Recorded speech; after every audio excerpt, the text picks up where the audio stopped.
줄어들잖아요. 간섭하고 간섭의 싶은 마음이. 내용도 중요하잖아요. 예, 예. 근데 특히 하기 싫은 일을 막 그래서 저도 저도 나이가 조금씩 이렇게 가면서 나도 변하는구나 그걸 느껴요. 제가 지금 애들 가르치는데 9살, 10살, 11살 천방지축이에요. 또 학원 와서도 그러면 가끔 이렇게 막 하고 싶다가도 그래 저 때는 저러고 싶지. 선생님 칠판에다 글 써도 돼요. 그래 해. 그림 그려도 돼요. 그런 게 있는 것 같아요. 근데 저는 근데 좀 선을 그으려잖아요. 네. 유교교육하고. 네. 아, 근데 물론 수업 시간에 그런 오히려 그런 인생의 황금률 있잖아요. 타인에게 뭐 내가 하고 싶은 일을 응. 타인에게 시키지 말라. 오히려 이런 황금률이 절대 지켜질 수 없기 때문에 사실은 저는 이 경쟁 시스템이 굉장히 현명하다 생각하거든요. 맞아. 왜냐면 당연히 사람은 자기가 하기 싫은 걸 남이 시키기 위해서 자기가 하고 싶은 걸 하기 위해서 사는 거니까. 아니 예를 들어서 그러면 저희는 남이 하기 싫어하는 화장실 청소만 하고 살아야 되는데 그게 저희가 꿈이 아니잖아요.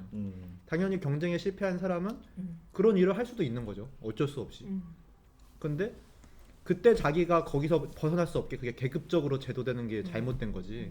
그게 자기의 선택에 실패였다는 게 사실은 구체적으로 밝히면 사실은 오히려 그 황금률이 경쟁을 막는 요인이 될 수도 있지 않나 생각이 들어요. 그러니까 조금 다른 시각일 수 있는데 지금 혈래 선생님 얘기한 것처럼 그래 맞아. 경쟁이 실패하면 다양한 업종에 들어갈 수 있는데 제가 생각하는 황금률은 뭐냐면 내가 만약 저 직업에 있을 때 누군가 나를 함부로 대하지 않는 게 나는 좋을 것 같다면 내가 그 사람의 예의를 갖춰서 대하면 그렇죠. 그게 제일 좋은 바람직한 어떤 그치. 그 그럼 모습이 그거는 이제 아닐까. 뭐 인간에 대한 에티켓 같은 음, 거고 또 음. 그 에티켓이 왜 황금률이 또 어떻게 적용될 수 그 아예 별다른 좀 다른 개념이 아닐 수도 있는 게 뭐냐면 아까도 얘기했듯이 하는 거 별로 내가 안 좋아하지 않는 표현인 건데 네. 경쟁에서 실패했으니까 청소를 해. 음. 약간 그거는 조금 개념이 다른 거예요. 이게 무슨 말이냐면은 이 사람 그런 모든 사람들이 청소를 하기를 싫어하는 직업이라면 이 경쟁 사회에서는 이 청소하는 직업이 더 비용이 자기가 올라가는 거예요. 이게. 무슨 말인지 네, 알겠죠? 그럼요. 그러니까 이 사람은 사실 어떻게 보면은 실패한 게 아닌 거예요. 근데 이 사람이 경쟁에 실패해서 그걸 해야 되는 거라면 이거는 내가 그거를 하고 싶지 않은데 하도록 강제 배분이 되면 실패한 거지. 근데 이 사람이 경쟁 사회에서 내가 청소를 한다고 하면은 모든 사람이 하기 싫어하는 일을 하게 된다고 하면 이거는 그만큼 그 대가가 더 올라가 있는 상태의 일일 것이고 그리고 또 한 가지가 정말로 이게 그런 게 대가가 충분히 주어지지 않은 상황의 어떤 일도 있을 거 아니에요. 그러면은 이 사람이 내가 이 청소를 시키면서도 일을 이제 청소시킬 사람이 별로 없어. 근데 이 사람이 이걸 해. 그럼 이제 황금 이렇게 좀 잘 대해줘야 되는 거예요. 그러니까 이게 뭔가 그리고 또 한 가지가 내가 경쟁이라는 게 또 한 가지가 뭐냐면 사람을 변하게 만들거든요. 내가 여기에 이런 일을 하다 마음에 안 들면은 내가 이렇게 해가지고 내가 이거 열심히 해가지고 내가 다른 일을 해서 뭘 해야지 이런 상대가 어떤 식으로 또 다른 데서 어떻게 만날지도 모른다는 어떤 그런 거를 주는 여지를 만드는 것도 경쟁이 시스템이니까 그런 차원에서 이 사람이 항상 평생 청소부가 아닐 거라는 것 또 이 사람이 언젠가는 내가 일하는 우리 병원에 한 손님으로 와가지고 나한테 막뭐 이거 왜 안 났냐고 막 그런 뭐 내 손님이 될 수도 있는 것이고 어저께인가 뭐 그랬더니 그러니까 이제 그런 식의 어떤 항상 일정하게 계급지어지지 않고 그때 상황이 자꾸 변하는 그 경쟁 사회이기 때문에 그래서 더 황금률이라는 게 자연스럽게 배어 가지 않을까 이런 생각이 저도 그렇게 생각했던 게 그러니까 아까 제가 약간 이렇게 말했던 게 뉘앙스적에서 타인을 위해서 그런 거를 하면 안 된다. 어떤 도덕 윤리 같이 얘기를 했지만 사실 얘기하시는 거는 개인의 맞아. 이득 때문에 지금 황금률을 그래요. 시키는 거란 말이에요. 그러네. 네, 그 뉘앙스적 차이가 저는 사실 거의 모든 가장 게 핵심, 네. 가장 핵심이라고 근데 생각하거든요. 이분이 뉘앙스. 혈래 씨예요? 네. 그러니까 김연래라고 하시는 그분이 네. 현라이. 네. 너무 잘 배운 것 같아요 개인주의를. 저는 이거를 불과 몇 년 전에 이걸 느꼈어요. 저도 제 현실이 한국에 오고 나서 너무 불만스러웠고 내가 왜 이러고 살지 계속 내 선택이었으면서도 내 결과를 내 현실을 받아들이지 못하겠는 거야. 그리고 막 남편 원망하고 또 누구를 원망하고 막 근데 나는 이제 든 생각이 잘 배워. 요즘 젊은 친구들이 이런 것들을 잘 받아들이는 걸 보면 우리 때보다 개인적인 고민들을 많이 하고 산다는, 왜냐하면 그만큼 개인주의 사회가 돼 있기 때문에 항상 모든 일에 있어서 스스로 내 위치를 자꾸 돌아보는 그 습관이 좀 되어 있는 것 같다는 느낌은 좀 있어요. 왜냐면 우리는 무조건 학교 가면 공부하고 뭐 시키는 거 하고 뭐 이런게만 했지, 항상 모든 상황에서 내 스스로 자꾸 돌아보고 비춰보고 이런 습관이 별로 안 돼 있는 경우가 많거든요. 우리 좀 나이 많은 세대들은. 그래서 이런 의미에서 상업의 발달은 결국 좀 전에 이제 청소 얘기가 나왔는데 네. 요새 청소원들 환경미화원 네. 그 경쟁률 되게 높아요.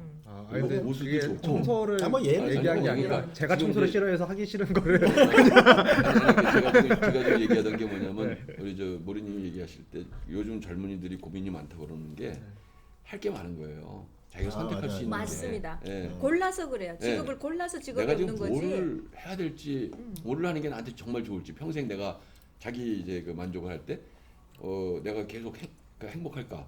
이거에 대한 고민이 많아서 이런 그 어때? 사실 제가 이제 어제 우리 4학년 대학교 4학년 그 현역들하고 같이 자리를 하다 보니까 오늘 본의 아니게 조금 민폐를 끼치고 그랬는데. 그 친구들은요 정말 그 열심히 고민하고 있어요. 제가 그 독립정신하고 이 친구가 이제 그 정치를 하겠다 그래서 내가 어느 정당을 뭐 내가 좋아하는 데랑 관계없이 저 얘기 않겠다는데 질문 하나만 하자. 그래서 내가 너는 상속세에 대해서 어떻게 생각하냐고 물어봤어요. 그냥 그 하나의 저 예로. 했더니 이 친구가 그 생각을 안 했더라고. 상속세요? 그건 뭐 이렇고 저렇고 뭐 아주 장황하게 나오는데 자기 생각이 없어. 이게 왜 이게 좋고 나쁘고에 대한 판단이 어디서 갈라져야 되는지가. 그래서 정치를 하려면 네가 평생 거기에 그 이념이 만족해야 되는데, 아까 우리 한참 얘기한 것처럼 자기 그 부정하는 그 용기가 없는 상황이 없으면 좋잖아요, 더. 그래서 미리 좀 공부 좀 해라 해가지고 내가 책 얘기를 해줬더니 아주 열심히 읽어요. 나는 사실은 대학교 때 책을 안 읽었거든. 뭐 지금까지도. 그래서 요즘 이 그 청년들은 아주 진지하게 그리고 나는 옛날에 어른들 얘기하는 거, 나이 많은 사람들, 어른이나 나이 많은 사람들 얘기하는 거 듣기도 싫었거든요. 근데 얘네들은 잘 들어요. 그 지극히 개인적인 어제 근데 한 명이 아니에요. 어제 내가 그것도 나중에 지들이 왔어. 그래 그 바람에 이제 자리가 길어졌는데 한 6-7명까지도 애들이 와서 같이 얘기하고 막 뭐 어떻게 하면 좋겠는가에 대한, 그러니까 우리 ROTC 후배이기 때문에 얘들은 이제 곧 장교가 돼요. 그리고 군대 가서 한 2년 반 있는데 그동안 내가 뭘 할 것인가에 대한 고민들을 하고 같이 얘기들을 하고 그래서 좀 그 오늘 이 일정이 있어서 사실은 어저께 일찍 들어가가지고 책도 좀 더 보고 했어야 되는데 못 하고. 근데 너무 저는 더 중요한 일 하고 당황스럽지만 아주 반가운 일이었어요. 질문도 많고 하고 싶은 얘기도 많고 지들 뭐 이렇게 하면은 눈빛 있잖아요. 그 듣기 싫은 자리에 예. 억지로 앉아 있는 거랑 궁금하고 막 관심 있어서 있는 거랑. 근데 요즘 친구들은 연기도 잘해요. 너무 부정적이다. 그러니까 조심해야 된다는 거예요. 우리는 꼰대가 자기 얘기하고 있어, 돼가니까. 자기 얘기. 아니 뭐 그거는 상관없어요. 나한테 딴지 연기하는 전문이에요 원래. 우리 계획 얘기 좀 해볼까요 그러면? 네. 네. 이거 오늘 현우가 나왔어야 되는데 그 계획이라는 게 없는 정치가 있을까요? 없죠. 그리고 계획이라는 게 인간의 삶에서 계획이라는 게 없을 수가 있을까요? 그 여기서 하는 얘기가 우리 모두는 계획자다. 그러잖아요. 우리 항상 계획을 하고 이렇게 어디 정리하지 않더라도 항상 계획하면서 살잖아요. 그러니까 여기에서 이제 이 범주를 이 사회 전체에도 적용하려고 하는 욕구는 자연스러운 거예요, 사실은. 근데 이제 그 범주 적용이 그럼 우리가 어떤 계획을 해야 되냐?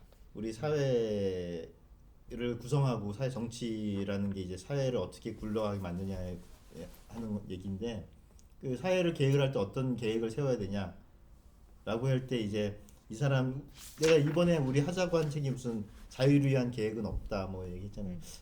난 그거 좀 손들고 그 북콘서트 가서 얘기하고 싶어.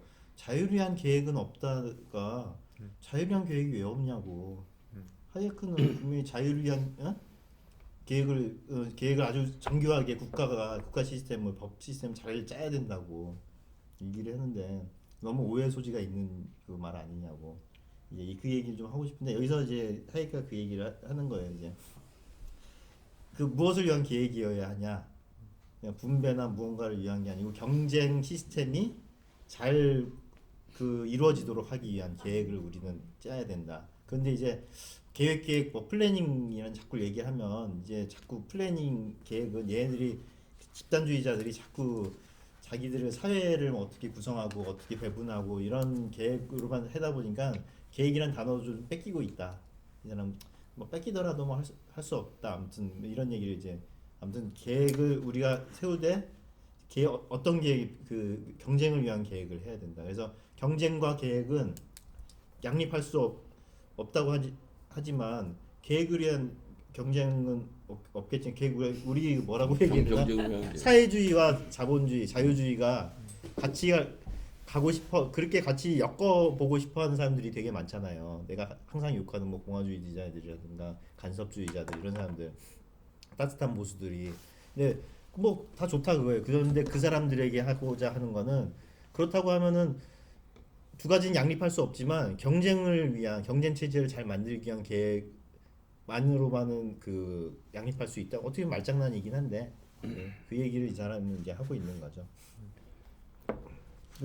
이제 그 다음 장 뭐 얘기도 마찬가지로 명령 경제가 아니라 경쟁이 잘 그 만들어지기 위해서는 우리가 이제 잘 권력이나 법 체계를 잘 조정을 해서 그 상업 시스템이 상업 시스템이 잘 조정되게 아주 세심하게 조절해야 된다는 얘기를 하는 거예요. 그래서 여기서 항상 이 사람이 하는 얘기는 진입 장벽이 없어야 된다. 얘기를 우리가 항상 놓치는 부분이에요. 우리는 이 보여지는 부분만 항상 보거든요. 여기에 들어오지 못한 사람들을 그 변수로 생각을 못하는 경우가 많아요. 제일 대표적인 게 젊은이들. 이 직업 세계, 이 시스템 안에 들어오지 못한 젊은이들을 생각하지 못하고 계산을 자꾸 하다 보니까 젊은이들을 자꾸 잠재적인 그 유입될 수 있는 이 사람들을 희생시키는 제도를 자꾸 만들어내거든요. 그래서 항상 잊지 말아야 될 게 경쟁 시스템도 경쟁 시스템이지만 우리 여기 내에서의 경쟁 시스템이 아니라 누구든지 들어올 수 있는 진입장벽을 허물어 놓는 그걸 동일한 유지하는 조건으로. 예, 그렇죠. 그걸 잊지 말아야 된다는 거죠. 뭐 누구나 다 모두 동의하실 만한 내용이에요. 근데 뭐 이제 경쟁이 제대로 도입되지 못하는 부분도 어느 정도 분명히 있을 수밖에 없다. 그런데 그 부분도 기술적으로 어떻게 잘 최대한 좀 경쟁이 도입될 수 있도록 찾아보자. 심지어 제가 지난번에 얘기한 것처럼 군사 제도에도 경쟁 제도 시스템이 조금씩 도입이 되고 그러잖아요. 그러니까 뭔가 아이디어만 잘 짜내면 그런 것들이 도입될 수 있는 여지는 있다는 거죠. 그러니까 제가 그 지금 말씀하신 그 계획에 대해서 조금 달리 다른지 같은지 잘 모르겠는데, 그러니까 아까 모든 체제에 다 계획이 있다고 말씀하셨잖아요. 근데 의도는 있을 수 있어요. 의도는 모든 체제에 다 있다고 그러는데 계획이라는 걸 저는 이제 좀 더 구체적인 어떤 그 디테일한 걸로 칠 때 가장 좋은 계획은 없는 계획일 것 같아요. 그러니까 뭐 좌측 동행 뭐 아니면 차선 어느 그 도로를 운전하는 규칙 몇 가지만 기본 규칙 사람이 건너가면 치지 말아라 중앙선에 오른쪽 왼쪽으로 가라. 의도성이 그 정도까지만 해주고 이게 어디로 가는가에 대한 그 어디로 가는 것까지 정해주는 게 사회주의적 계획, 자기들이 그 리더들이 원하는 방향으로 사회를 다 끌고 가기 위한 계획이고, 우리 저 자유주의, 자본주의 쪽에서는 그 아주 최소의 그 기본 규칙만 뭐 어떻게 보면 다 동의하니까 쉽게 따라갈 수 있고, 그다음엔 니들이 알아서 해라. 거기서 벗어나지 않으면 아무도 간섭 안 한다. 네가 부산을 가건 뭐 평양을 가건 그 관계 없다라는. 그게 경쟁을 위한 계획이죠. 왜냐하면 경쟁의 룰을 경쟁 변수를 좀 좁혀주는 정도의 계획이니까. 네, 그러니까 저는 이제 그 부분에 대해서 그냥 얘기하고 싶었어요. 그러니까 중국어에 계획이 변화보다 빠르지 않다는 말이 있어요. 오. 계획이 변화보다 빠르지 않다. 그러니까 중국 사람 되게 계획이? 실용적이라니까 언어만 보면. 계획이 변화보다 계획이 변화보다 변화보다 빠르지 빠르지 않다. 내가 적어는 알았는데 정부의 정책이 있으면 대책이 있다. 굉장히 깊은 뜻이 있는 네, 거예요. 그래서 계획이 계획을 세우되 장기적인 계획이든 단기적인 계획을 세우되 현실에 변화가 있으면 빨리 수정하라는 거예요. 그 계획에 대해서 그런 융통성을 근데 그게 가지고 수정이 있으면. 빨리 수정이 안 그러지- 되죠 계획이. 근데 현실 계획이- 파악을 하라는 얘기죠. 이 그렇죠. 말은 예. 현실 파악을 빨리 파악하고 인정하라 그거죠. 현실 변화됐다 인정하라. 근데 이게 느린 사람들은 이제 틀린 방식을 끝까지 고집하는 약간 자멸로 가는. 사실은 이게 심하게 언론의 역할이어야 되거든요. 그 우리 3법 그 저기 저 시민단체나 언론의 역할 어찌 거기가 보면 바로 그 감독해서. 변화를 네. 제대로 그 입법 사법 행정에다가 음. 그러니까 입법부에서 법을 만들고 그거를 집행하는 게 행정부고 어긋나는 사람을 처벌하는 게 사법부고 그다음에 언론이 지금 말씀하시는 변화를 그 알려줘서 사법부가 바꿔야 될 법을 또 네, 바꾸는 바꾸고. 거거든요. 네. 그래서 여기서 저기 그 상권 분립이 아니라 사부 언론이 사부라는 얘기가 그래서 나오는데 지금 변화를 그 제대로 파악하고 제대로 반영시켜주기 위해서 언론이 살아야 되는데 언론이 죽어버리면은 결국은 사회가 굳을 수밖에 없어요. 거기서 그렇죠. 예 그러니까 지금 여기에서 얘기하고자 하는 거는 어떤 중앙 집중식 그런 사회에서의 계획에 대한 얘기를 주로 하려고 하는 것 같아요. 근데 제가 여기 읽으면서 궁금했던 점이 페이지 수가 다를 수 있는데 이게 78쪽에 명령경제 대안으로서의 합리적 경쟁이라는 그 파트에 세 번째 단락에 자유주의 경쟁이라는 표현을 경제적 자유주의라는 표현을 했는데 이게 뭐가 다른가요? 정제적 자유주의요? 예, 난 자유주의라는 틀리달라고 표현이 있고 그러나? 경제적 자유주의라는 표현이 있는데 문장 한번 읽어봐 주실래? 그 위에 단락부터 읽으면 자유주의는 경쟁이 유익하게 작동하려면 세심하게 배려된 법적 틀이 이거? 필요로 한다는 사실 그리고 그 밑에 보면 그러나 경제적 자유주의는 개인들의 개별적 노력을 조정하는 방법으로 경쟁보다 더 열등한 방법들이 경쟁을 대체하는 것에 반대한다. 뭐 이런 얘기가. 응? 좀 번역이 다른가 보다. 경제적 마지막 고 읽었던 단락의 마지막 줄이에요. 경제적 자유주의는 이게 왜요? 무슨 그러니까 말인지 모르겠어요. 자유주의가 네. 있는데 여기 경제적 중간쯤. 자유주의라는 거를 78페이지 굳이 중간. 따로 이렇게 개념을 경제적 자유주의라고 이렇게 따로 표현을 하는 게 좀 이해가 안 됐어요. 저는 그게 뭐 이렇게 네. 의미를 둘 만한 그건 아닌 것 같은데요. 예. 그냥 자유주의를 설명하는데 그 중에 어떤 경제적인 분야를 설명하면서 지금 이렇게 표현하는 거예요. 제목이 명령경제가 그런 거 아닌가요? 명령경제에 네, 대한 네, 합리적 지금 경쟁 경제 얘기를 하고 있는 거니까요. 저는 오히려 해도 되나요? 네, 물론. 저는 좀 두 가지 궁금한 점이 있었는데 아니 나 우선 한 가지. 저는 자유주의 이거 읽으면서 과연 인간 지도자가 이거를 확립할 수 있는 경쟁 시스템이라는 게 인가라는 좀 생각이 들긴 했거든요. 경제 시스템이라는 게 그러니까 이 공정한 경쟁 시스템이잖아요. 합리적인 경쟁 시스템. 최소한의 작은 정보를 추구하는 게 사실은 인간이 가능한 것인가라는 좀 생각이 많이 들긴 해요. 왜냐하면 그 경쟁 그거를 만들어 주려면 자기도 그 경쟁에서 탈락할 수 있다는 그거를 가져가야 되거든요. 그 경쟁을 만드는 사람은 자기가 거기서 무법자면 그건 독재잖아요. 그렇다면 이미 자기의 안전을 내려놓고 그 경쟁 시스템을 만들겠다는 건데 굉장히 네. 생각이 깊이까지 간 거네. 맞아. 그 부분이 제가 그래가지고 언뜻 얘기했는지 모르겠는데 자유주의 방법론의 문제가 있어요. 자유주의가 실제로 우리가 자본주의 사회에서 사회주의로 건너가기 위한 방법론에 대한 책이 굉장히 많아요. 사회주의는 거의 방법론에 대한 책들이에요. 거의 대부분인데 이런 전체주의적인 어떤 부분에서 자유주의로 다시 끌어갈 수 있는 방법론에 대한 고민들이 정말 많고 이게 정말 없고 그래가지고 이제 그 권력 보면은 우리 관료제 사회의 권력의 그 성격에 대한 걸 연구한 사람들도 있고 거기에 대한 연구는 계속 쌓이고 있는데 다만 한 가지 그래서 우리가 대처 레이건 자꾸 얘기하고 있는 게 그 성공한 사례가 분명히 있단 말이에요. 중도에 실패하긴 했지만 그래서 거기에서 뭔가를 어떻게 해야 자유주의 사회로 더 넘어갈 수 있느냐에 대한 그런 방법론에 대한 고민들이 되게 많아요. 그래서 그 방법론 중에 한 가지로 자꾸 얘기하고 있는 게 좀 더 파편화돼서 지방자치제가 좀 복구가 되면 되지 않을까. 사실 지방자치제가 현실적으로 이런 상황에서 지방자치제로 그 원래 의미의 지방자치제를 구현한다는 것 자체도 어떤 방법으로 해야 될지도 모르겠고, 그래서 뭔가 작은 커뮤니티가 좀 생겨야 되지 않나 하는 고민들도 있지만 그런 방법론은 참 어려운 거고, 그래서 하이에크나 다른 사람들도 하는 얘기가 스스로의 권력을 부숴낼 수 있는 부숴내려고 하는 그런 정치인들이 다수를 차지하기 전에는 참 힘든 거라는 얘기들을 많이 해요. 그래서 저는 그래서 요런 모임들, 결국에는 정치인들이 요런 책들을 번역을 하기도 하고 이런 자유주의를 주장하기도 하고 자기가 직접 이 책을 보는 거를 막 SNS에 올리기도 한단 말이에요. 근데 왜 실제로 그런 그 개혁에 옮겨지지 않느냐?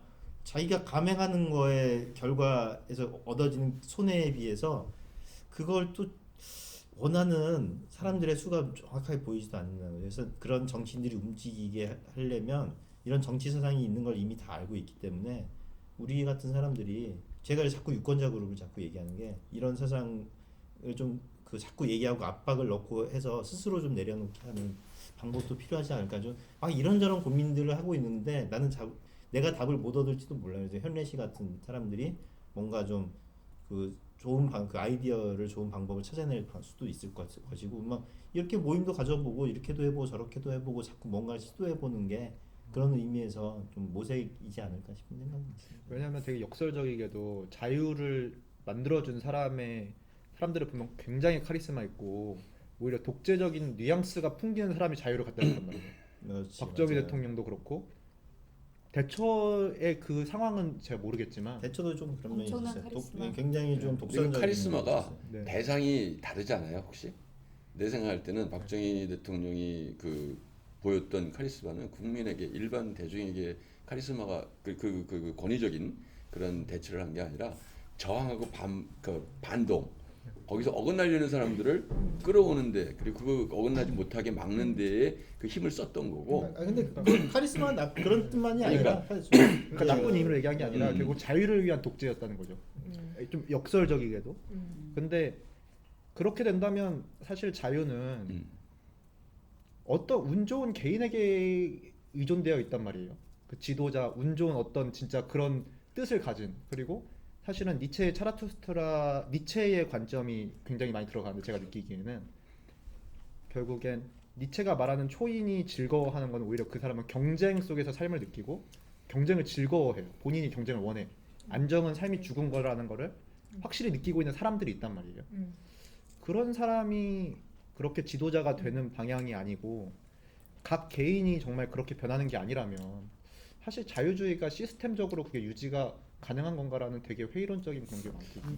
그게 시작은 발달은 어떤 개인이 주도하고 끌어갈 수 있을 것 같아요. 근데 가장 바람직한 구조는 정말 지금 좀 전에 시스템적으로 가능하냐 그랬는데, 시스템이 돼야 될 것 같아요. 미국의 시스템이, 정치 시스템이 그런 자유주의를 여러 사람들의 의견을 모아서 거기서 공론화시켜서 결론이 내려오는 요 과정을 만들어 놨기 때문에 어떤 한두 사람이 거기 끼어들어가 가지고 자기의 독자적인 강한 의견 주장을 일방적으로 만들고 시행하지 못하게 하는 그 시스템이 돼 있기 때문에 유지가 될 수 있을 것 같아요. 맞아요. 그냥 난 또 한 가지 생각이, 우리가 자유 시스템이 그럼 우리가 말살됐냐 그런 건 또 아니잖아. 그렇죠. 그런 게 그러니까 아니니까. 이게 네.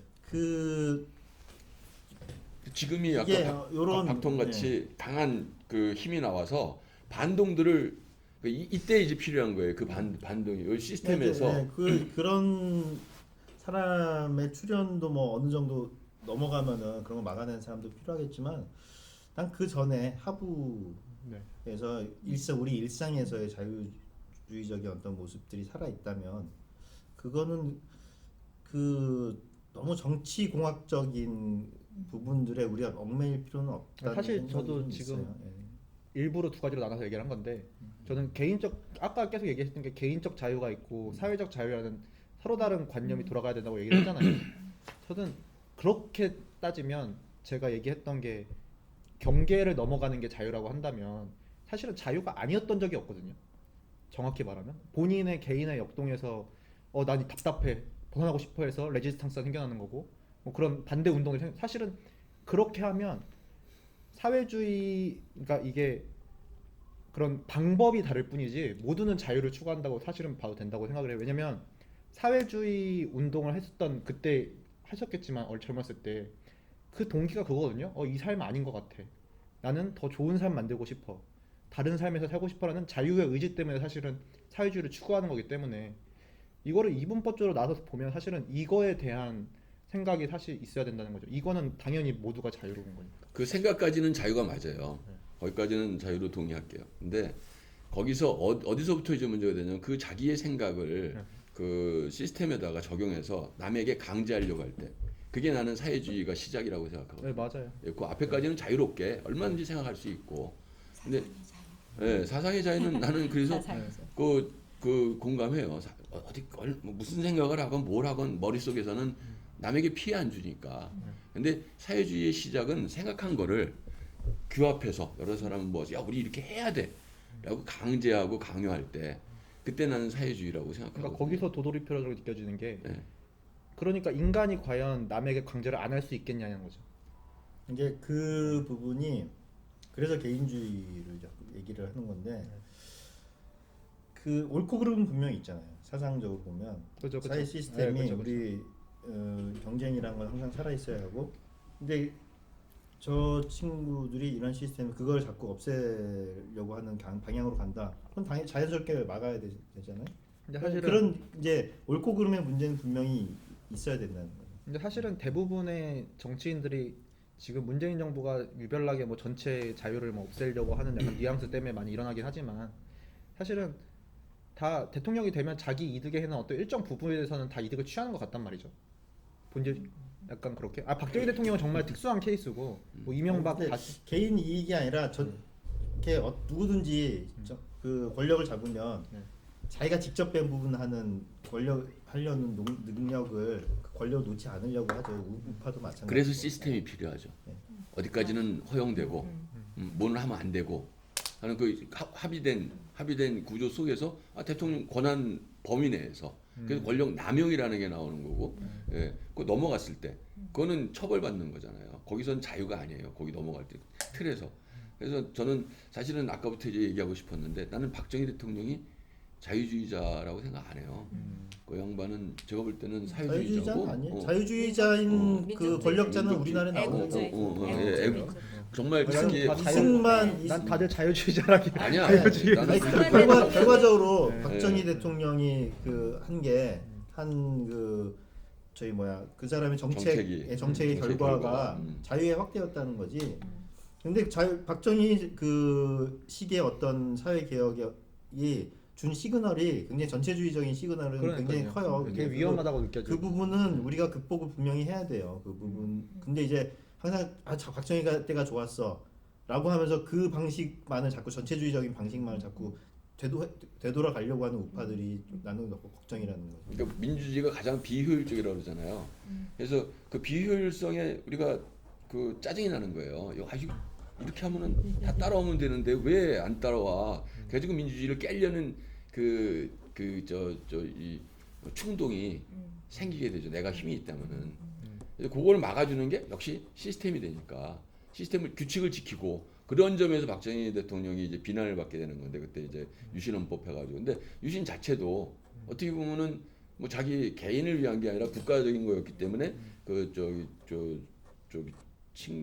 뭐라 그래야 되나 하여튼 그 부정되지 않을 수가 있는데 어쨌거나 그 틀을 깬 건 잘못한 거잖아요. 합의 없이. 근데 또 그런 면은 있어요. 박정희 시절은 사실은 이제 전쟁 중이었던 전쟁 시스템이었기 지금도 때문에 사실은 유신도 사실은 그 안보적인 차원도 컸고 그러니까 좀 강압적인 부분들은 사실 우리가 휴전 상황이고 그래서 이제 이념 전쟁 중이었던 상황이기 때문에 또 전쟁 시스템으로 국가에서 어떻게 관여하는 부분은 우리가 그 부분은 또 받아들일 부분이 있어요. 근데 지금은 이제 그런 부분들이 많이 극복이 되고 있는 시기이고 하니까 난 그래서 자꾸 이제 제가 헛소리 같은 얘기지만 자꾸 통일 뒤를 자꾸 얘기하는 게 그래서 자꾸 자유주의가 확산되기 힘든 상황인 건 맞아요. 정말로 아직은. 근데 그래도 자꾸 나중을 대비해서라도 전쟁 이후의 시기를 우리 자꾸 얘기해야 돼요. 왜냐하면 이 책 자체가 전쟁 중에 나온 책이니까. 전쟁 때문에. 근데 시스템이 중요하다고 하지만 저는 시스템 그러니까 사실 사회주의란다. 자유주의가 돌아가기 위해서는 법이라는 절대 시스템 아래 인간이 있어야 되는 게 맞는 거잖아요, 사실은. 근데 저는 실제적으로 아까도 얘기했지만 그 법이라는 게 네. 엄청나게 크게 틀을 완전히 갖고 있는 게 아니라 그냥 그 운전의 방법, 몇 그렇죠, 가지 그렇죠. 기준만 네. 정해주는 이게 여기서 말하는 게 그걸 형식적 자유 자유주의죠. 얘기하는 거죠. 형식적 법 얘기하는 건데. 저는 중국하고 홍콩을 이렇게 비교를 해서 얘기를 해보고 싶은 게 뭐냐면 한국에서 외국인들이 뭐 중국에 가서 이렇게 잠깐 여행을 하거나 이렇게 하면 중국 자유스럽잖아 그래요. 그거는 어느 정도 개인의 자유가 보장이 된다는 얘기거든요. 이동의 자유가 다 있고 벌어먹고 살 수 있는 이동의 자유가 자유가 있어요, 중국에? 있어요. 중국 있어요. 마음대로. 북한은 안 되죠. 북한은 A 지점에서 B로 가려면 통행증을 신청받아야 돼. 중국은 있어요. 그런 자유도 있고 내가 예를 들어 이사를 하고 싶다. 이사도 할 수 있고 다 돼요. 그러면 외국인들이 볼 때 표면적으로 중국은 개인의 자유가 있네라고 볼 수 있죠. 근데 체제의 자유가 없는 거예요. 이 체제 안에서 정치적인 자유가 없는 거예요. 근데 홍콩은 그런 개인의 자유를 풍족하게 누리다가 이 체제적인 자유가 제한을 받으려고 하니까 지금 저렇게 들고 일어나는 거잖아요. 그럼 제가 100년이라는 세월이 자유주의 시스템 안에서 이제 숙성이 되면 개개인이 저런 각성을 가지는구나라는 생각을 요즘 정말 많이 하는데 한국은 이제 한 70년 정도 되잖아요. 70년 중에서도 먹고 살고 막 이런 것에 급한 시절을 빼면 정말 우리가 이게 자유주의 체제가 뭔지 자유가 뭐지 이런 생각을 한 세대가 풍족하기 시작했을 때니까 뭐 70년대 넉넉히 잡아도 후반 정도부터밖에 안 된다는 거죠. 그래서 저는 그 모리쌤 얘기하는 것처럼 유권자들 어떤 그런 것이 저도 되게 관심 많거든요. 근데 한편으로는 대한민국 사람들 정말 정이 넘치고 오지랖 넓고 이런 사람들이 이성적인 판단을 하겠나 그런 그 어떤 의심이 약간씩 들어요. 이성적인 판단을 안 하려고 하는 사람 너무 많잖아요. 정에 이끌려서. 근데 이것도 정말 오랜 세월 동안 이렇게 훈련을 받아야 된다라는 생각이 전 들거든요. 자유주의, 내가 소중하든 남이 소중하다 이런 훈련이 계속 돼야지 옛날식 사고로 그냥 어떤 소집단주의적인 사고 동네에서 어떻게 했던 식으로 뭐 요즘에도 보면 제가 한 20편은 끌고 올 수 있어요라는 사람 되게 많아요. 선거 때 보면 그런 아직 수준이란 말이죠. 한국은. 그러면 고무신 주고 막걸리 줄 때 수준에서 좀 벗어났는데 지금은 그 수준이다 하면 이제 또 한 20-30년 뒤에 홍콩처럼 100년 지나면 새로운 고무신 막걸리죠. 뭐. 그러면 한 20-30년 뒤에는 모아줄 테니까 우리 동네 뭐 세워라. 그러니까 이 자유주의라는 게 참 갈 길이 멀긴 멀구나. 그래서 중국에서 이제 중국 체제 정치 변혁을 꿈꾸는 학자들을 이제 한국에서 제가 만나본 적이 있는데 그분들이 그러는 거예요. 굉장히 회의스럽다는 거예요. 대안이 뭐냐? 중국이 변해야 되는 거는 맞는데 대안이 뭐냐 그거죠. 대안이 없다는 거 아직까지는. 홍콩이나 대만을 보면 혼란스럽게 그지없다는 게 그것만 보이는 거예요. 중국이 쪼개지면 되죠. 그렇죠. 근데 그런 생각은 중국 사고에서 감히 못해요. 그거는 정치 모든 지도자들은 학자들. 그렇지만 네. 그 내부 구성원들은 쪼개지는 걸 원하는 사람들이 많아요. 그렇죠. 근데 중국 사람들이 머릿속에 또 깊이 교육된 그 결과가 뭐냐면 사회 안정이라는 그 개념이 굉장히 깊숙이 박혀 있어요. 네. 사회 안정. 그래서 뭔가 불안해 보이는 거는 지금 독재처럼 그냥 가는 것보다 못하다라고 하는 대부분의 국민이 있다는 거예요. 분열이 되면 대안이 뭐냐 이거예요. 아니 분열이 아니라 나는 분리인데. 그러니까 자치를 하면 되죠. 그렇죠. 저는- 미국처럼 고도의 자치. 저는 드는 생각이 독일 같은 경우는 자발적으로 전체주의로 가고 그 러시아, 중국도 마찬가지로. 근데 홍콩은 중국화되는 걸 거부했단 말이에요. 그 사회주의 되는 거를. 그 차이가 뭐냐? 저는 그 상업이 있다고 보거든요. 시장 경제가 그래서 이 사람이 자꾸 경쟁 체제, 시장 체제가 어떻게 무너졌느냐 얘기를 자꾸 얘기한단 말이에요. 그러니까 그거를 경쟁 체제, 자율적인 시장 체제를 국가가 자꾸 저런 계획 경제 체제로 자꾸 편입시키면 시킬수록 사람들이 실제로 의사들도 그래요. 의사들도 전보다 너무 그 개입도 많아지고 국가에서 뭐 하는 게 많으니까 공무원 좀 만들어 달라고 의사들이 스스로 그래 공무원이? 스스로 우리 공무원 좀 했으면 좋겠다고 차라리 그냥 월급 받으면서 일하고 싶다고 막 지금 뭐 그 저기 동네 보건소 뭐 서로 가려고 막 하고 그냥 그 자연스럽게 영국이 그런 식으로 해가지고 영국 그 의사들이 다 공무원이 됐거든요.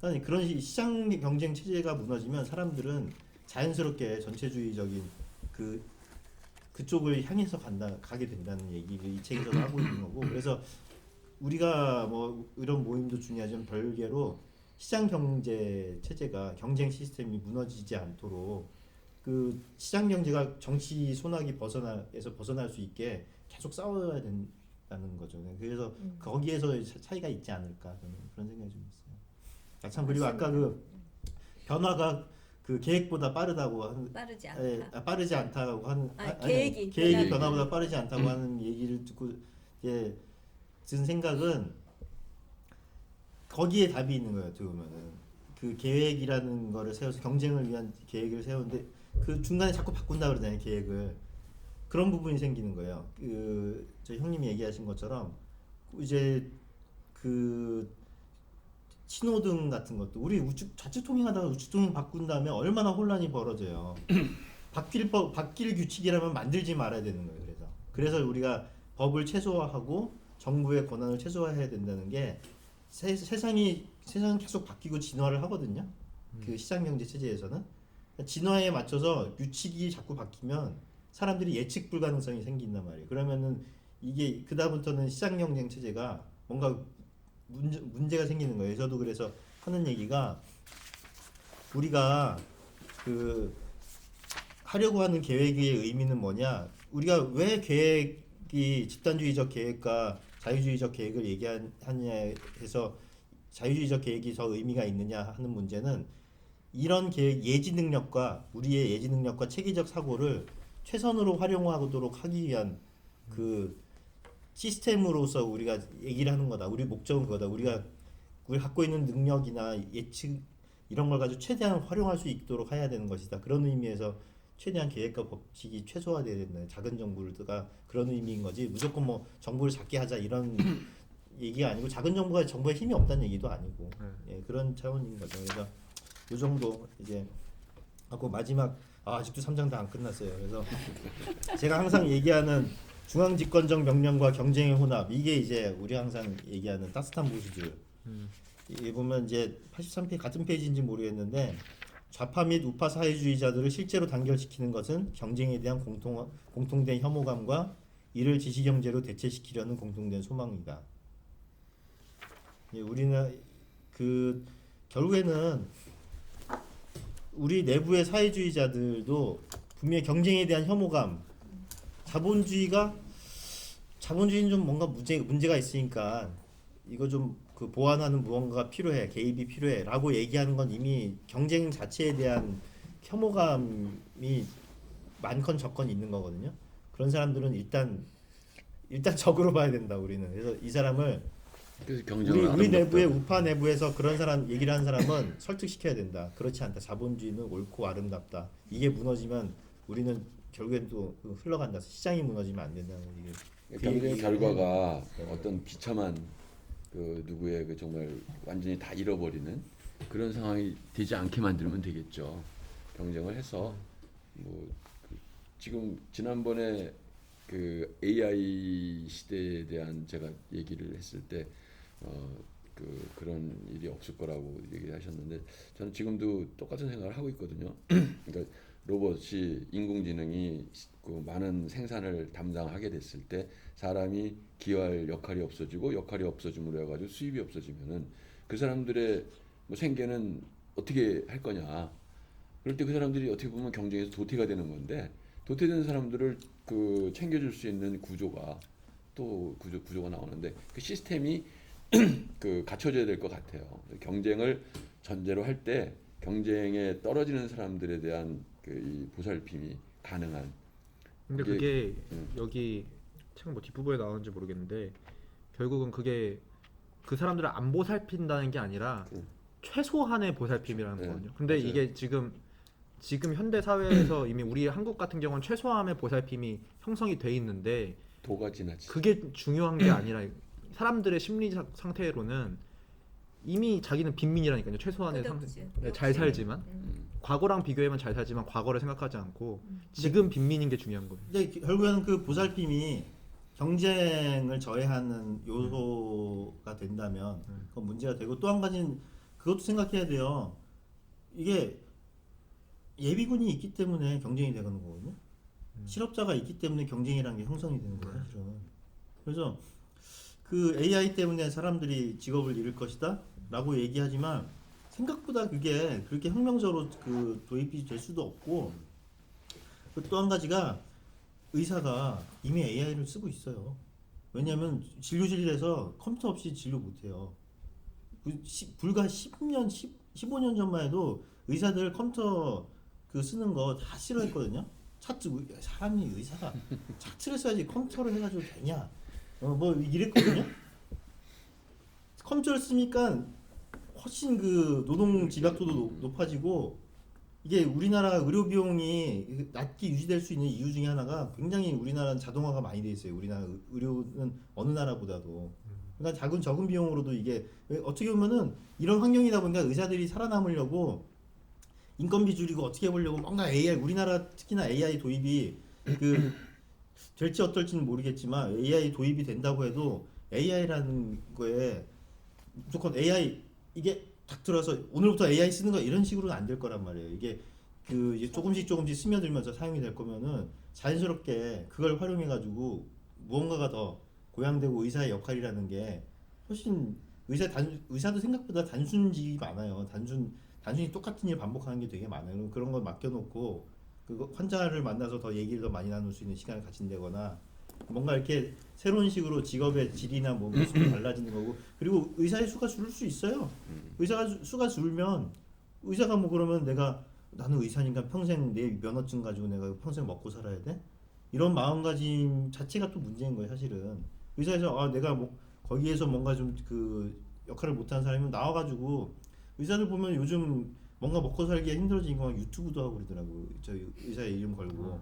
난 그건 굉장히 어떻게 보면은 좋은 자극이 돼서 우리 스스로 뭔가를 하게 할 수 있는 뭔가를 만들어내는 거거든요. 내가 내 당장 입장에서는 편한 삶은 사라질 수 있겠지만, 전체적으로 볼 때 내 삶의 전체적인 삶 전체로 봤을 때 넋놓고 가만히 앉아서 있는 것보다 뭔가 이렇게 자꾸 새로운 모색을 찾아 나가는 것도 난 그건 나쁘지 않다고 그것도 봐요. 경쟁이죠. 네, 그것도 경쟁이고. 그러니까 AI가 활성화가 돼서 그 사람들이 할 그 자리가 부족해지면 인구도 그만큼 줄지 않을까요?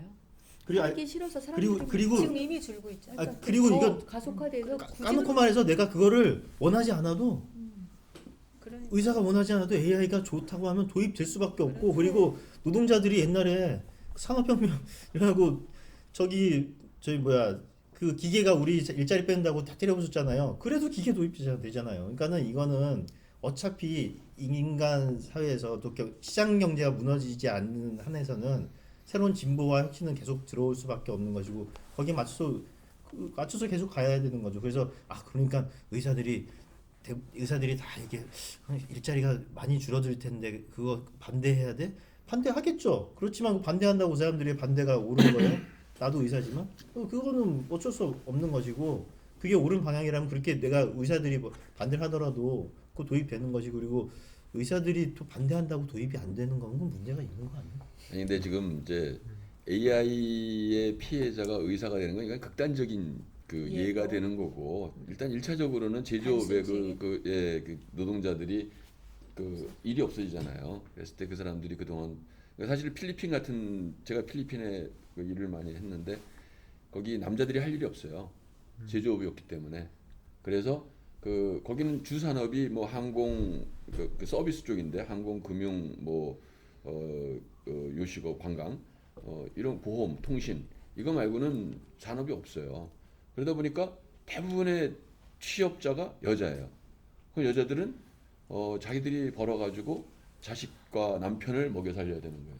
그러다 보니까 여자들이 결혼을 안 해요. 그래서 제가 그때 이제 그 일 때문에 만난 그 여자 그 당시에 그 사람이 31살인데 애가 12살이라고 그러더라고. 그래서 야 너는 그래? 그랬더니 자기 일찍 낳대. 근데 필리핀에 그런 여자들이 많아요. 그러니까 10대 때 애 낳는 경우, 이건 이제 긴 얘기가 되니까. 그래서 내가 그럼 그 친구 그때 자기가 먼저 얘기했어요. 자기 남자친구 고등학교 남자친구랑 그 낳은 애라고. 근데 왜 결혼 안 했니? 그랬더니 내가 왜 걔랑 결혼을 안 해요?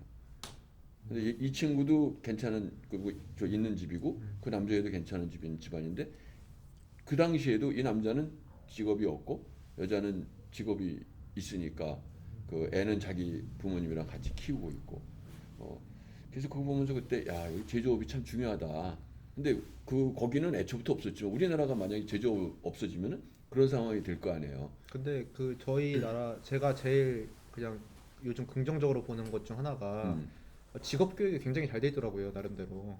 그러니까 주부들이라든지 아니면 실업자들 네. 사실은 이거 직업 교육 받으라고 하거든요 우리나라에서. 컴퓨터라든지 뭐 C언어라든지 이거 기본적인 거 현대 사회에 적응할 수 있는 직장 잡을 수 있는 거 잡으라고 하는데 사실 그거는 사람들이 안 하는 거지 저는 없는 건 아니라고. 근데 아까 말씀하셨지만 그 변화를 계획이 따라가지 못한다는 것처럼 직업 교육은요.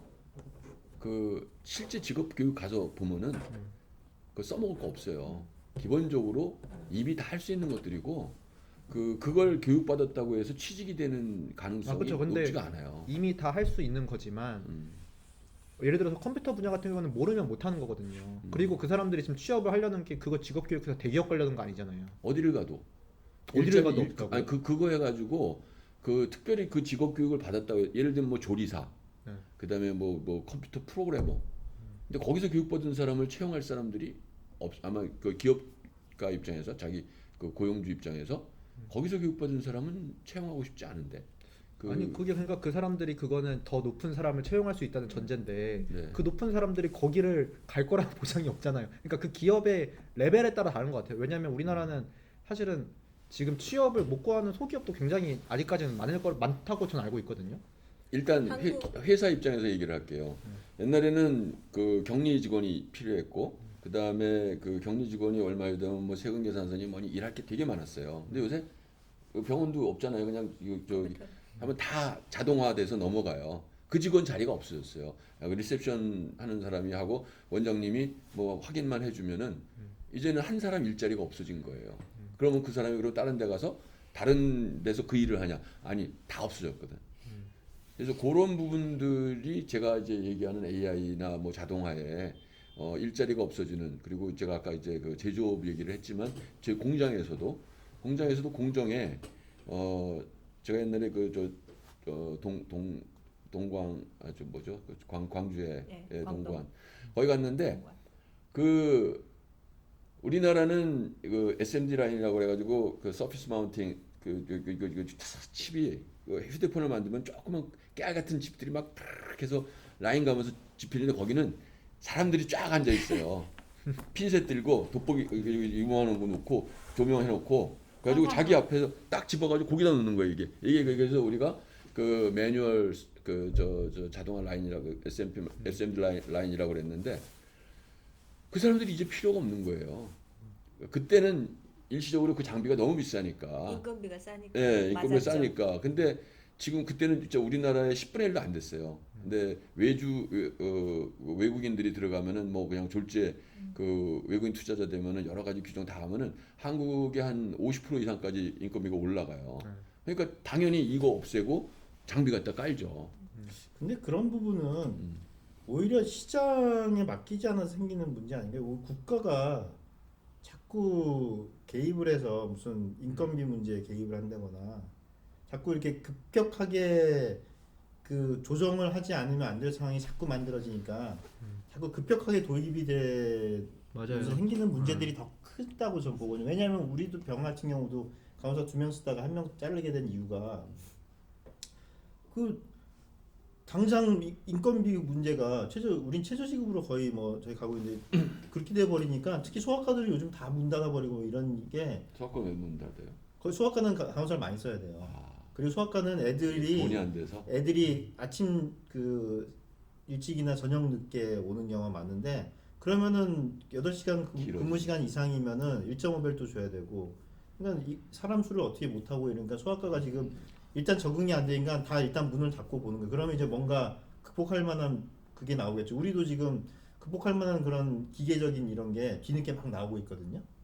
그러니까 이거 그런 거면은 오히려 시장 경쟁을 통해서 그 이루어졌다고 하면 자연스럽게 대체가 되고 사람들이 그 일자리가 자연스럽게 조금씩 없어지면서 적응을 할 수 있었을 텐데 국가에서 그냥 이렇게 해버리면 어떻게 보면은 그런 의미에서 우리나라 의료 분야가 자동화가 그렇게 굉장히 극단적으로 자동화가 된 것처럼 그 자동화가 굉장히 극단적으로 이루어질 거예요. 그렇지만 말씀하신 것처럼 거기에서 빚어지는 문제들이 이게 결국에는 이게 효율의 문제를 떠나서 개개인의 인간적인 개개인 노동자들의 삶을 바라보는 측면에서도 시장에가 좀 맡겼어야 되는 거 아닌가. 저는 국가가 자꾸 뭔가를 했기 때문에 오히려 급격스러운 변화가 더 큰 문제였어요. 시장에 맡길수록 아마 그런 상황은 더 그 지속이 되고 확대가 될 것 같아요. 시장에 근데 자연스러운 경쟁을 통해서 되겠죠. 왜냐하면 내가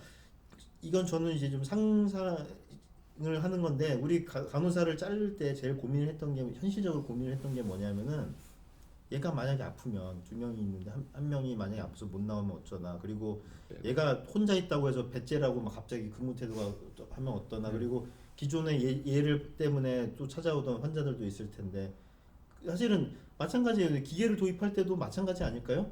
아주 능숙한 이 사람들한테 월급을 주는데 당장 국가가 그럼 당장 그 급여를 뭐 1.5배, 2배 올리라고 얘기만 없었으면 시장 상황의 변화에 따라서 자연스럽게 조금 기계를 조금만 한번 도입해보고 기계가 어느 효율이 나오는지 테스트 해가면서 자연스럽게 조금씩 바꿀 수 있었을 텐데 이거는 사람들 자른 데도 그러잖아요. 사람들 내보낼 때 굉장히 안 좋아요. 분위기가 당연하죠. 굉장히 나빠지고 그리고 이게 뭐 이걸 도입한다고 해서 잘 된다는 보장도 없고 굉장히 말하자면 모험을 거는 건 근데 모험을 걸어야 될 만큼의 어떤 상황을 자꾸 만드는 국가의 개입이 더 난 그게 더 문제의 핵심이라고 저는 보이거든요. 일단은 뭐 거기는 뭐 100% 동의해요. 국가가 거기 간섭해가지고 망쳐놓는 상황에 대해서는 아까 제가 얘기한 거는 나는 이제 뭐그 다른 부분이라고 생각을 하고 얘기한 거였고. 근데 그런 전제도 있는 것 같아요. 그 전제 자체가 개인은 미래를 대비하지 않는다라는 전제가 좀 깔려 있는 것 같거든요. 맞아요. 그런 왜냐하면 우리가 이미 AI에 대해서 얘기를 하고 있는 만큼 사실은 개인이 정말 경쟁에 익숙한 사람이라면 이미 준비를 하고 있을 텐데 그거는 이미 준비를 안 한다는 게 개인이 대비하기에 너무 대책 없는. 너무 확 밀어붙인다는 확 그러니까 다가온다는 그게 거지. 확 다가오게 되는 게 지금 국가에서 너무 밀어붙이니까 다가온다는 거 아니에요? 지금 이제 그 말씀하시는 거는 우리나라 시스템에서는 그래요. 현재 상황으로 이제까지 그 선택이 다양한 선택이 가능할 때. 근데 아까 제가 예를 들었던 예를 들면 이제 필리핀 같은 경우에 남자들은 개인이 암만 대비하려고 해도 할 게 없어요. 기껏 할 수 있는 게 농촌 가가지고 땅 파고 하는 건데 농사도 뭐 땅이 있어야 되는 건데 거기는 그 저는 필리핀이 민주주의 국가가 아니라 봉건제 사회라고 얘기를 하거든요. 필리핀도 대표적으로 이제 국가 정부의 실패 사례 아니에요 거기도? 정부 그러니까 실패라기보다 동남아 국가들은 거의 그런 경제 문제가 정부의 실패 때문에 지금 시장이 엉망이 돼 버리면서 그렇게 된 걸로. 지금 이게 이제 마르코스를 비난을 하는데 마르코스의 독재와 마르코스의 부패가 사실은 마르코스만 그런 게 아니에요. 필리핀이라는 나라가 식민 시대부터 시작돼가지고 지방 영주들이 그 스페인이 지방 영주들에게 권한을 주고 그 사람들이 다스리게 해놓고 이게 뭐 스페니시 혼혈들도 있지만 원주민들도 있어요. 그럼 자기 지역은 자기들이 다스리게 만들어놓고 그걸 방치했거든요. 그리고 스페인은 자기네 국가 자기가 식민 통제한다고 그러지만 전체를 다스리는 게 아니잖아요. 그 지도층만 다스리는 거. 그러다 보니까 마르코스 때도 지금도 마르코스 일가가 그 일로코스 노르테라 그래가지고 북 일로코스 주는 마르코스 땅이에요. 거기서 이멜다 마르코스도 최근까지 주지사도 하고 뭐 시장도 상원의원도 하고 아들 딸이 뭐 시장 주지사 다 하고 있는데 자기 거거든요. 거기가. 그래서 그때 마르코스가 먹은 건 혼자 먹은 게 아니에요. 그 사람들이 다 먹는 방치하고 그 국민들은 그 정말 착취당하고 그러니까 이 사람들은 희망이 없어요. 할 게 없고. 그러니까 그게 여기서 문제가 되는 게 음. 그러니까 그 시장이나 그런 게 망가짐으로써 문제가 되는 거는 경제만 망가지는 게 아니라 인간 그 정신이 망가진다는 게 문제잖아요. 그렇죠. 근데 이게 어느 게 먼저라고 해야 될지 모르겠지만 인간 정신이 먼저 경쟁이나 이런 거에 지금 시스템이 자리가 잡으면 이게 반대로 그쪽 독재를 용납을 못 한단 말이에요. 운동들이 그렇듯이. 제가 이게 지난번에 뭐가 먼저일지는 참 모르겠어요. 지난번에 인도네시아 개 얘기했잖아요. 그때 안 계셨는데 인도네시아에는 사람 보고 짖는 개가 없어요. 네. 이게 개들이 짖다가 다 죽었어요. 네. 다 죽여버리니까. 근데 그 사람들도 체제에서 잘 살아보려고 애를 썼어요. 다 아버지도 할아버지도 거기 400년 식민 시대를 거쳤으니까. 근데 그 농노들이 그 노예들이죠. 사실은 어떻게 보면 노예예요. 그게 그 사람들이 자기 희망과 의지가 다 좌절된 거예요. 그러다 보니까 다 포기했어요. 개 중에 지금도 일어서려고 노력하는 사람들이 있어요. 당연히. 근데 그래서 사실은 저는 그 존주의가 공산주의라 존주의 책 안 읽어봐서 모르겠지만 방금 엘리트가 사회를 이끌어간다 얘기했잖아요. 저는 그게 맞는 말이라고 생각하거든요. 맞아요. 그러니까 인도에 간디하고 암베드카르 두 사람이 있었는데 간디는 그거주의자였어요. 그 뭐지 카스트 제도를 유지하자. 암베드카르는 카스트를 폐조하자. 어떤 사람이 어떤 가치관을 지향하느냐에 따라서 대부분의 사람들이 정말 자유주의의 정신을 갖고 있다면 문제가 안 되지만 안 가지고 있단 말이에요. 많은 부분이 필리핀 이런 상황들이. 그럴 때 어떤 가치관에 따라서 어떻게 지금 세상을 바라보냐에 따라서 이 사람의 태도가 달라지는데 이게 전적으로 사회 시스템의 문제고 보장해야 될 문제다. 약간 그거는 오히려 전체주의적 사고라고 전 굉장히 많이 느껴지거든요. 지금 얘기를 하시는 게. 예. 내가 얘기한 게. 예. 사실 전 좀 그런 뉘앙스가 있는 것 같아요. 그러니까 그- 사회 체제가 되게 중요하다는 생각 저는 진짜 많이 해요. 근데 재미있는 얘기 하나 해줄까요? 그 자유주의자들을 엘리트주의라고 욕하는 데도 많아요. 자유주의가 이제 우리가 맞아요. 그래서 우리가 보수주의자들이랑 같이 뭐가 되는 것 중에 하나가 엘리트의 그 존재가 필요해요. 맞아요. 근데 그 엘리트가 언제든지 교체 가능한 경제. 네, 제 말은 그거예요. 그리고 엘리트의 개념 자체가 사실은 그렇지. 사회 부적으로 잘 나가는 사람을 엘리트로 하는 게 아니라 엘리트가 무엇이냐 했을 때는 자기 자신의 기대어서 살아갈 수 있는 사람이라고 해야 되나? 어쨌든 변화할 수 있는 사람들, 그런 사람들을 사실 엘리트로 봐야지. 왜냐하면 그 사람들 발전을 할 거기 때문에 단순히 어떤 계급적 엘리트를 말하는 건 아니거든요. 그래서 나는 자유주의 엘리트들은 굉장히 견제받아야 되는 엘리트이고, 왜냐하면 스스로의 권력을 자꾸 법을 만들었다 또 법을 또 필요한 건 또 저 같은 경우는 우리나라에 법을 없애는 국회의원이 언제 나올까?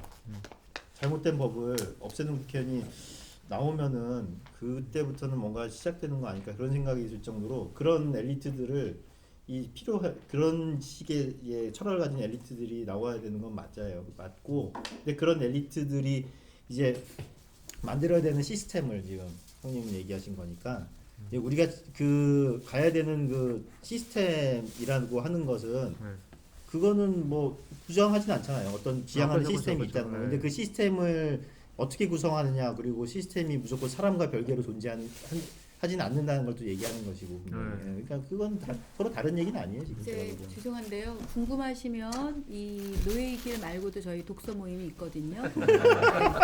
나오셔서 많은 얘기를 나누시다 보면 근데- 많이 해소가 될 것 같고, 근데 하지 마세요. 네, 저희 죄송해요. 시간이 없어서 끝내야 되니까 하이에크님의 이 얘기를 잠깐 끝으로 우리 발음을 우리 해주세요. 사장 좀 넘어가.